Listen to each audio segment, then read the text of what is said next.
Avant de commencer, n'hésitez pas à vous abonner à la chaîne et d'être courtois dans les commentaires. Du côté du Mali, attaque de la caserne de Kati, l'armée malienne accuse les terroristes et Assimi Goïta est directement visé.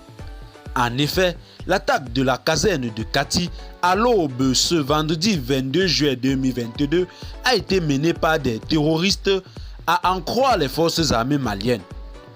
Les forces armées maliennes ont vigoureusement riposté une attaque terroriste contre la caserne de Kati. C'était tôt ce matin aux environs de 5 heures avec 2 véhicules piégés bourrés d'explosifs. Le bilan provisoire est de 2 assaillants neutralisés.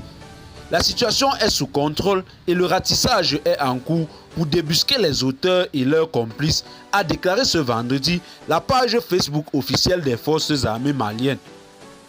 Ajoutant que le chef d'état-major général des armées rassure les populations de vaquer à leurs occupations habituelles.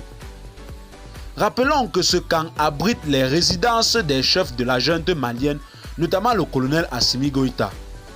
Des témoins annoncent avoir entendu des tirs au niveau du camp militaire avec des détonations et des explosions. Cette attaque à la roquette et aux véhicules piégés a provoqué une riposte musclée des forces armées maliennes.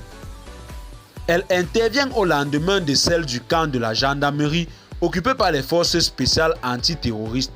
Le jeudi 21 juillet 2022, aux environs de 5 heures du matin, à Kolakani, à une centaine de kilomètres de Bamako, en allant à Kayes. Le bilan provisoire de l'attaque, faisant état de 2 éléments de la force a tué, 3 blessés, 1 véhicule emporté et 2 autres incendiés. En outre, 2 véhicules et 5 motos appartenant à des civils avaient été brûlés. Les premiers coups de feu ont été entendus peu après 5 heures et des témoins indiquent que tout a commencé par 2 explosions suivies de 2 tirs nourris dans une partie du camp de Kati, fief de la junte au pouvoir où sont logés le président Assimi Goïta et son ministre de la Défense. Et tout porte à croire que c'est la junte qui était visée par cette attaque. Et bien, chers téléspectateurs, c'est tout pour cette note d'information.